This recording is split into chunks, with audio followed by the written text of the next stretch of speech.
एखाद्या लेकरवाळीला आपल्या लेकराला भेटायची आस लागावी आणि ती त्याच्याकडे डोळे लावून बसावी, त्याचप्रमाणे देवा समर्थ भेटीच्या ओढीने हुरहुरले होते. आपल्या आयुष्याचं बिंब मावळतीला नेण्याचं तसं त्यांचं वय नव्हतं. पण या शरीराची जर्जरावस्था होईपर्यंत आणि शरीराचं निर्माल्य होईपर्यंत जगणं त्यांना मान्य नव्हतं. ते म्हणत, देवाला सुकून गेलेलं फूल कसं आवडेल, ते फूल सुंदर असतानाच देवाला वाहिलं जावं. देवांची अवस्था तुकोबांच्या अभंगासारखी झाली होती. घालुनिया ज्योती वाट पाहे दिनराती, बहु उतावेळ मन व्हावे तुमची दर्शन.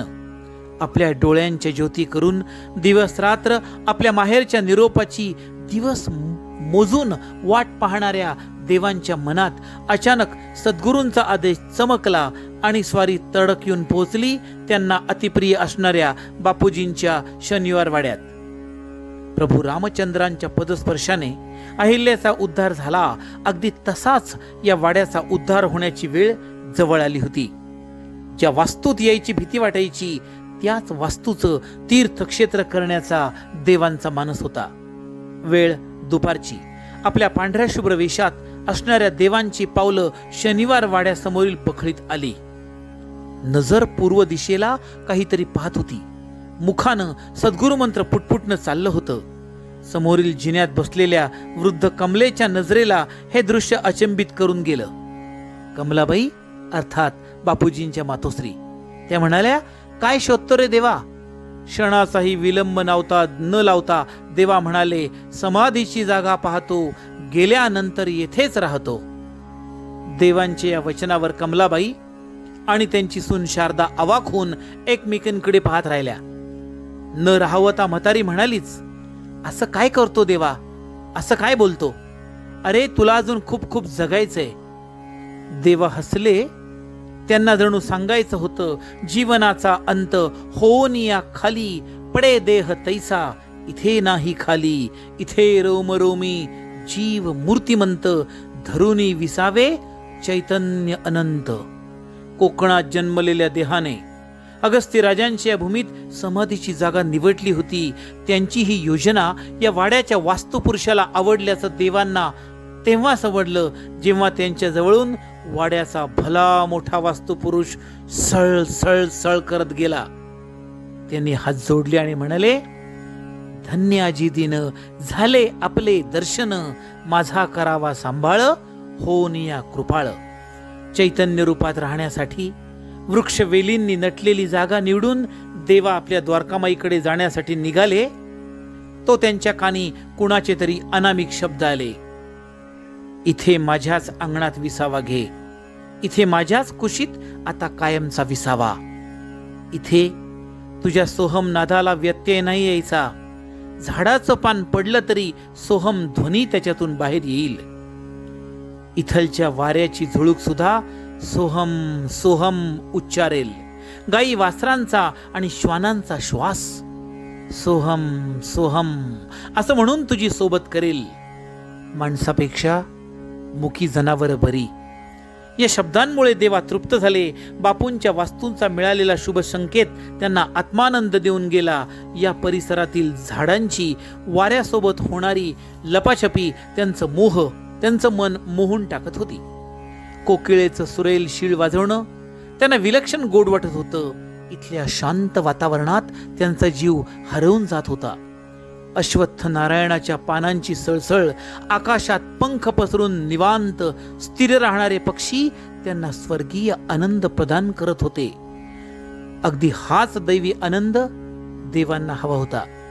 हीच शांती त्यांना सदैव कैवल्याचा चैतन्याचा पवित्र अनुभव करून देणार होती. आपला देह सद्गुरूंच्या हवाली केल्यानंतर याच परिसरात चैतन्य रूपात राहण्याचा विचारात देवा स्वतःच्या द्वारकामाईत परतले. आपल्या जीवनाची निर्वानिरव करणारे देवा स्वतःच्या कुटुंबात मोठ्या खुबीने वावरत होते. त्यांच्या मनाचा ठाव त्यांचं कुटुंब मुळीच घेऊ शकणार नव्हतं. देवांचं सारं आयुष्य मोठं विलक्षण गेलं. प्रपंच आणि साधना आपापल्या जागी चालू होत्या. त्यांना आपल्या मुलामुलींविषयी प्रेम होतं, पण ओढ नव्हती. प्रेम असणं वेगळं आणि ओढ असणं वेगळं. संसाराचं गाठोडं त्याने आपल्या शिरावरून कधी वाहिलंच नाही. तो भार त्याने आपल्या सद्गुरूंच्या शिरावर सोपवला. आपली धर्मपत्नी इंदिरा खूप धाडसी आहे यांची देवांना जाणीव होती.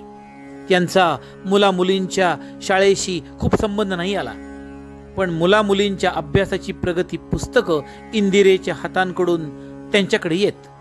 देवांनी आपल्या कुटुंबाला झाडाचं कुंपण कधी घातलं नाही. आपल्या कुटुंबाच्या झाडाला कुंपण नाही घातलं. त्यांना ठाऊक होतं कुंडीतली रोपटी फारशी विस्तारू शकत नाही. आपल्या मुलाबाळांना जीवनाचं सत्य सांगताना ते म्हणत, ख्वाहिशों से नहीं गिरते फूल झोली में, कर्म की साख को हिलाना होगा, कुछ नहीं होगा कोसने से अंधेरे को, अपने हिस्से का दिया खुद को जलाना होगा. जीवनाचं हे बाळकडू स्वतःच्या मुलाबाळांना देणारा पिता आज आपल्या जाणानं आपलं कुटुंब वादळाशी 2 हात करणाऱ्या महाकाय वृक्षाप्रमाणे स्थितप्रज्ञ राहील. आपण जरी गेलो तरी हे कुटुंब स्थितप्रज्ञ राहील हे देवा जाणून होते. त्यांच्या साधनेचा सूर्य वरवर चढत होता. नित्याप्रमाणे ते रात्रीच्या वेळी आपल्याला प्राणाहून प्रिय असणाऱ्या द्वारकामाईत अनुसंधानासाठी बसले. अचानक त्यांच्या ध्यानात धनकवडीचे शंकर महाराज हजर झाले. शंकर महाराजांची भेदक नजर देवांवर पडली आणि त्यांच्या देहाने कैवल्याचा एक अनुभवला. त्यांची नेत्र करुणामय पाण्याने भरले. त्यांना भावसमाधी लागली. मैं शंकर कैलाश का रहने वाला या शब्दांनी देवांनी निव्वळ चैतन्याचे शिखर गाठलं. देवांच्या मुद्रेवर चैतन्याची प्रभा उजळली. बघता बघता शंकर महाराजांनी देवांना शिवस्वरूप करून टाकलं. चिदानंद रूपा शिवोहम शिवोहम. सपने वो नहीं होते जो आप नींद में देखते हो, सपने वो होते हैं जो आपको सोने नहीं देते. मुझे मालूम है तुम मेरे पैरों में आना चाहते हो. आदिनाथ शंकर के महाशिवरात्रि के एक दिन बाद हम तुम्हें हमारे अक्कलकोट के पिता के साथ लेने आएंगे. भूलना नहीं. फाल्गुन शुद्ध प्रतिपदा. शंकर महाराजांचे शब्द देवांनी ऐकले. देव धन्य झाले. आपल्याला शंकर महाराज आणि स्वामी समर्थांच्या चरणाजवळ स्थान मिळणार या विचारांनी त्यांचं रोम शहारलं.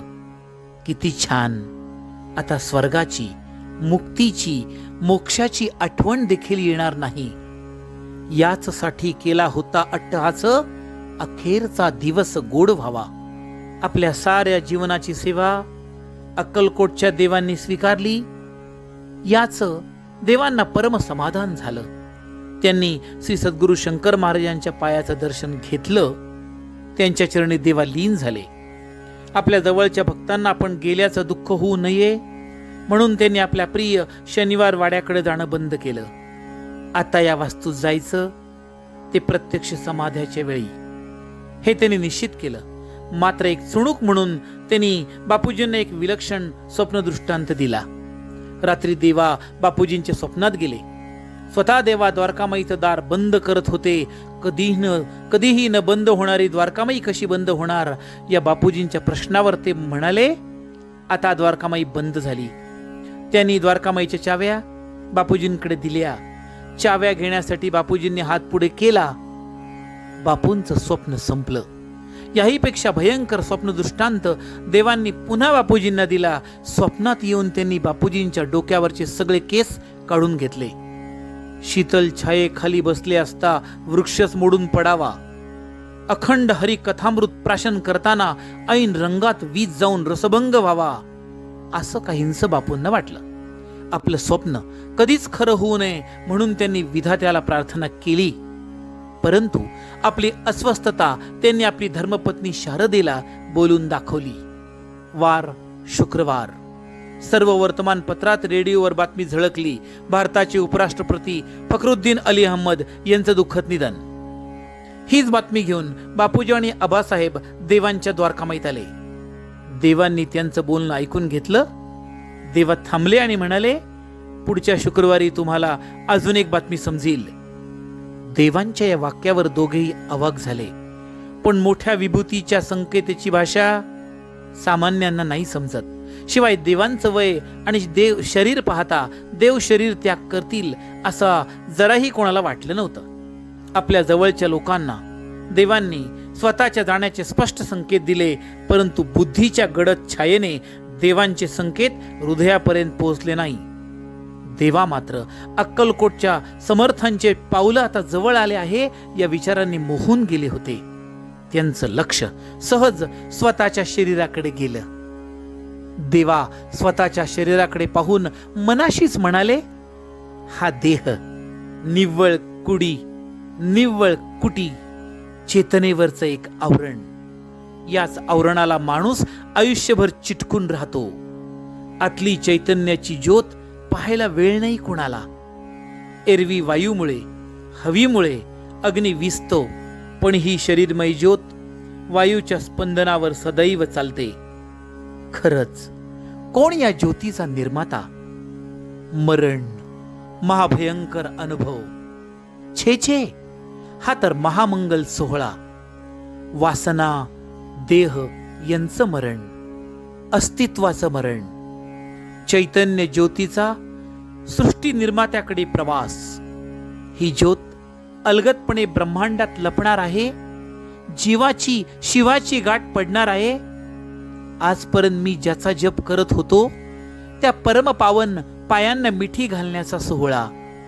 किती सुंदर, किती अपूर्व, किती पवित्र.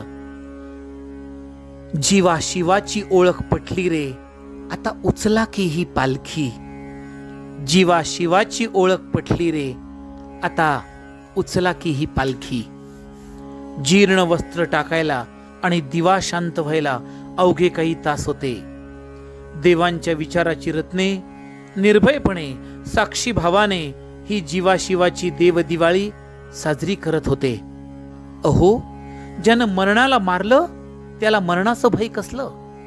हा अगस्ती नगरीचा देव माया मच्छिंद्राचा खेळ मोठ्या मजेने पाहत होता. गुरुवार, देवांच्या आयुष्यातली शेवटची रात्र. स्वामी समर्थांच्या ज्योतीत हा देह, ही देहमय ज्योत एक होणार होती. अवघ्या आयुष्याचा अवघा आनंद, देवांच्या मनाचा डोह मोठ्या आनंदाने भरून आला. या डोहात जणू कृष्ण मुरली वाजवत होता. केवळ आनंदाच्या डोही, आनंद तरंग. हाच आनंद साजरा करण्यासाठी ते धर्मपत्नीला म्हणाले, आज मी एक अनामिक आनंद अनुभवतो आहे. या आनंदात माझ्या जन्मभूमीतल्या पदार्थ खाण्याचा मोह या देहाला पुन्हा पुन्हा होतो आहे. इंदिरेला मोठं आश्चर्य वाटलं. खाण्यापिण्याची जराही आवड नसलेले देवा आज अचानक मोठे खवय्ये कसे बनले? तिनेही मोठ्या हौशेने देवांसाठी कोकणातले आमसूल, नारळसार, भरीत यांचा बेत केला. सोबत देवांची प्रिय खिचडी होतीच. या साऱ्या कोकणी मेजवानीने जणू देवांनी स्वतःच्या जन्मभूमीची आठवणच काढली म्हणा ना. रात्रीची जेवण आटोपली. इकडे आबासाहेबांची स्वारी देवांकडे काहीतरी कामानिमित्ताने आली. देवांच्या गप्पांचा फड रंगला. औषध उपचारात मोठे निपुण असणाऱ्या डॉक्टर आबासाहेबांना कोणतीही वैद्यकीय हालचाल करण्याची संधी मिळू नये याच उद्देशाने देवा म्हणाले, तुमच्या घराच्या खरेदीसाठी उद्याचा दिवस फार मोठा आहे, उत्तम आहे. तुम्ही उद्या संगमनेरला निघा, काम फत्ते करूनच या. मोठ्या हुशारीने देवांनी आबासाहेबांना हाताळलं. मात्र आपली ही अखेरची भेट आहे हे जरा देखील त्यांना जाणवू दिलं नाही. मात्र आजच्या आरतीला बापू आले असते तर बरं झालं असतं असं हळूच देवा म्हणून गेले.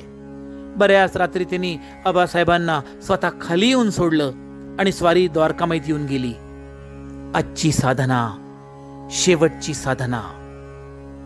अक्कलकोटचे स्वामी महाराज उद्या आपल्याला घ्यायला येणार. अवघ्या आयुष्याचा आनंद सोहळा.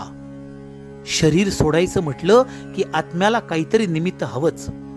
देवांना काही दिवसापासून छातीदुखीचा त्रास जाणवत होता, पण तो त्यांनी अंगावर काढला. शरीरानं अंथरूण धरून ठेवणं त्यांच्यासारख्या शिस्तबद्ध आणि कडक माणसाला मानवणारं नव्हतं. 2-3 दिवसापासून जाणवणारा थकवा रात्री वाढायला लागला. ते मनाशीच म्हणाले, माझा पुढचा प्रवास चालू झाला आहे. ब्राह्ममुहूर्तावर उठणारे देवा आज मात्र अंथरुणावर खिळून होते. सकाळपासून देहाची अस्वस्थता वाढली आणि घरच्यांची धावपळ सुरू झाली. क्षणाक्षणाला नवनवीन वेदनांची सरबत्ती सुरू झाली. देवांच्या छातीत तीव्र कळ उमटली. देवा असह्य वेदनेने ओरडले, आई ग. इंदिरा त्यांची छोटी छोटी मुलं देवांना सावरत होती. गावातील डॉक्टरांना आणण्याची लगबग धावपळ सुरू झाली. इंदिरेच्या पायातील बळ गेलं. सकाळी 9 वाजता डाव्या कुशीवर वळत हात जोडलेल्या अवस्थेत देवा आपल्या सद्गुरूंचा पुकारा करत तळमळत होते. हळूहळू द्वारकामाईत गर्दी सुरू झाली. या छोट्याशा गावात बड्या बड्या साऱ्या डॉक्टरांना बोलवण्यात आलं. शर्थीचे प्रयत्न सुरू झाले. सलाईन, इंजेक्शन, सारं धावपळी सुरू होतं. देवांचं मात्र बोलणं बंद झालं. श्वास आपली जागा सोडत होता. शरीरातली एक एक क्रिया थांबत होती. डॉक्टरांना नाडी सापडत नव्हती. त्यांनी देवांच्या जवळ बसून सेवा देणाऱ्या भक्तांना ऑक्सिजनचा सिलेंडर आणायला पाठवलं. साऱ्यांच्या काळजाचा ठोका चुकला आणि इकडे शरीरातला एक एक अवयव आपलं काम थांबवू लागला.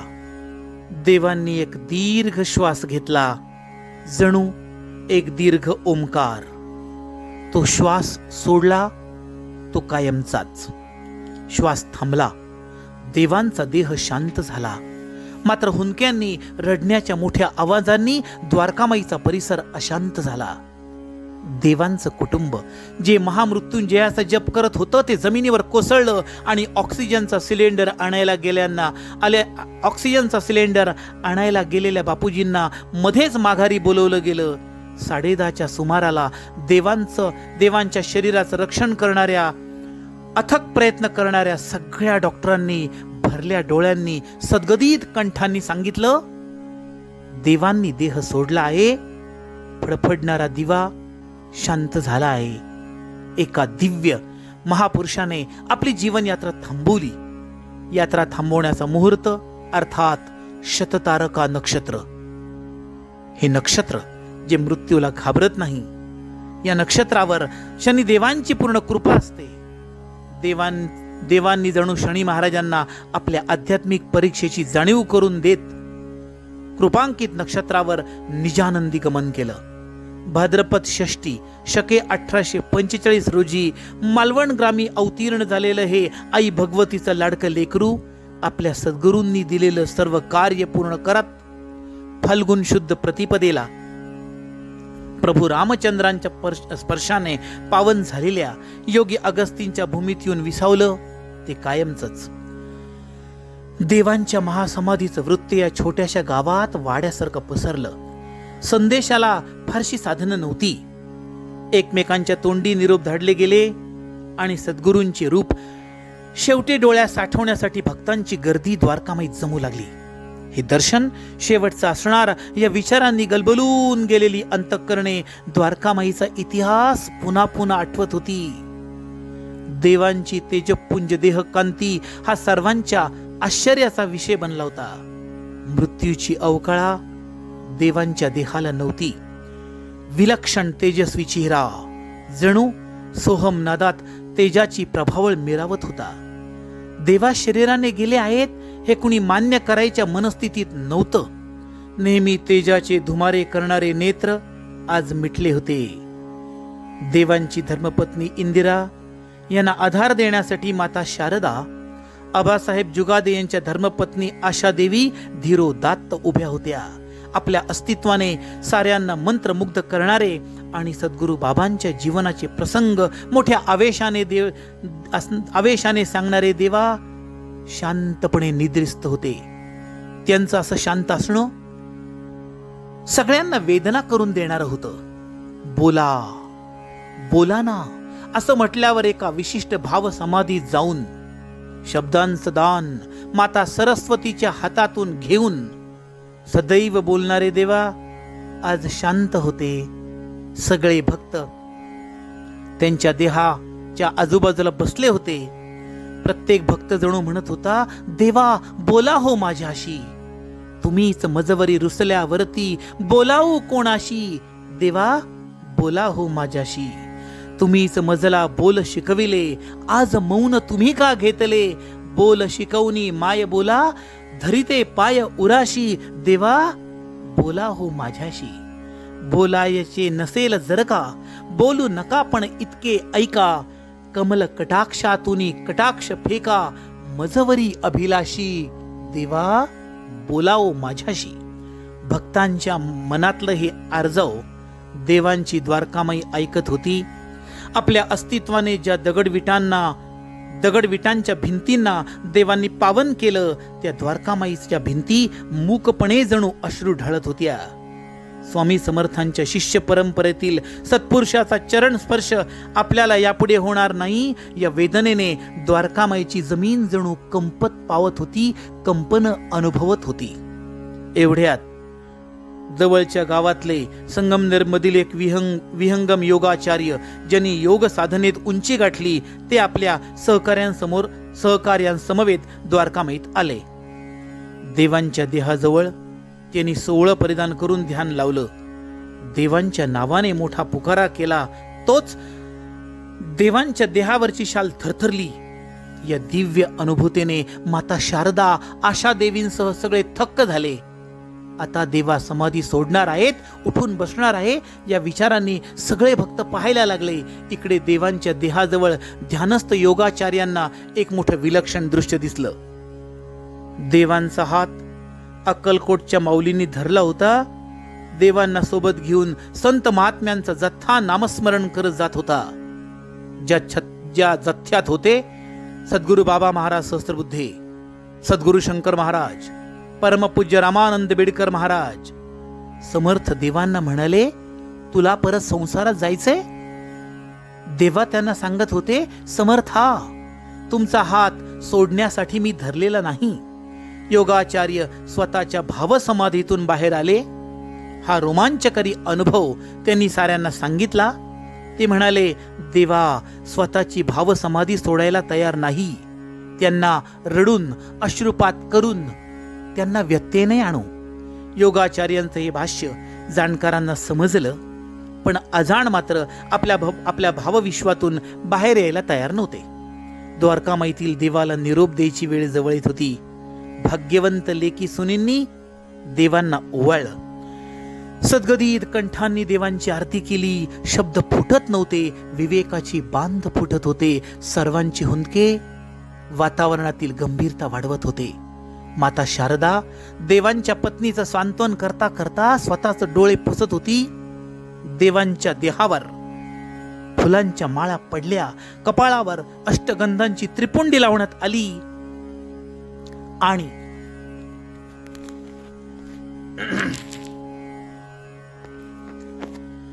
आणि सायंकाळच्या सांजवेळी भक्तांच्या खांद्यावरून देवा अनंताच्या प्रवासाला निघाले. सर्वांच्या मुखातून भैरवीची आर्तता झंकारत होती आणि मृदुंग टाळांच्या साथीने मन वियोगाचं दुःख काळजावर ठेवून तुकोबा अभंग गात होते. आम्ही जातो आमच्या गावा, आमचा राम राम घ्यावा. देवांची महायात्रा पुढे पुढे सरकली आणि येऊन उभी राहिली बापूजींच्या शनिवार वाड्यासमोर. याच वास्तूत देवांना मोठ्या उत्साहाने वावरताना अनेकांनी पाहिलं होतं. इथल्या अनेक आठवणींनी बापूजी कासावीस झाले. भक्तांच्या खांद्यावरचे देवा पाहून वाड्यासमोर उभे असलेल्या बापूजी, आबासाहेब यांच्या लेकरांनी डोळ्यातील गंगा यमुना यांना मोकळी वाट करून दिली. हात जोडले, एखादा चित्रपट पुढे सरकावा त्याप्रमाणे देवांच्या आठवणी सगळ्यांच्या नजरेसमोरून येऊन गेल्या. सिद्धेश्वर मंदिर आलं आणि अंत्ययात्रेचा शेवटचा टप्पा आला. भक्तांनी चिता रचून ठेवली होती. देवांचा देह चितेवर ठेवताना कित्येकांना बडबडून आलं. देवा आपले किती जवळचे होते याची जाणीव प्रत्येकाला झाली. चंदनाच्या लाकडात देवा दिसेनासे झाले. देवांच्या ज्येष्ठ पुत्राने चितेला अग्नी दिला. अग्नी नारायणाने आपल्या देवांना बाहुपाशात घेतलं. ज्वाला लवलवत होत्या, मात्र हुंदक्यांचा सागर उचंबळत होता. देवांची असंख्य दर्शने, त्यांचे विचार, चमत्कार, त्यांच्या आठवणी एक एक जण आठवत प्रत्येक जण घरी परतत होता. त्यांच्या गालावरचा थेंब जमिनीवर पडत होता. दुसऱ्या दिवशी देवांच्या जीवाभावाची मंडळी विझलेल्या चिताभोवती जमली. ब्रह्मवृंदाकडून मंत्राच्या उच्चारातून रक्षा शुद्धी करण्यात आली आणि हळूहळू चिताभस्म बाजूला सारून देवांच्या अस्थीचा शोध मंडळी घेऊ लागली. आश्चर्य असं, सारी राख बाजूला केल्यानंतर साऱ्या अस्थी अगदी हळुवार मांडून ठेवाव्यात तशा होत्या. देवांच्या संपूर्ण देहाचा भास व्हावा अशा साऱ्या अस्थी पाहताच उपस्थित भारावले. बापूजींनी आणि आबासाहेबांनी अस्थी कलश तयार केला. उरलेली रक्षा आणि अस्थी प्रवरामाईच्या खळाळणाऱ्या पाण्यात विसर्जित झाल्या. ज्या अस्थी गोदावरीत विसर्जित करायच्या होत्या त्या आणि अस्थी कलश घेऊन भक्त माघारी फिरले. त्या दिवशी रात्री माता शारदेला एक विलक्षण स्वप्न पडलं. स्वप्नात देवा अवतरले. शारदेने त्यांना विचारलं, देवा, बऱ्याच दिवसापूर्वी आपण आमच्या वाड्यात कायमचे राहायला येणार असं आपण म्हणाला होतात ना, त्याचं काय? देवा उत्तरले, हो, मी समाधीची जागा निवडली तर होती. माझी एक जरी अस्थी गोदावरीतील एखाद्या कासवाच्या पोटात गेली तर अक्कलकोट स्वामींनी माझ्या समाधीची परवानगी दिली आहे असं समज. देवा काही बोलणार तोच शारदेला खडबडून जाग आली.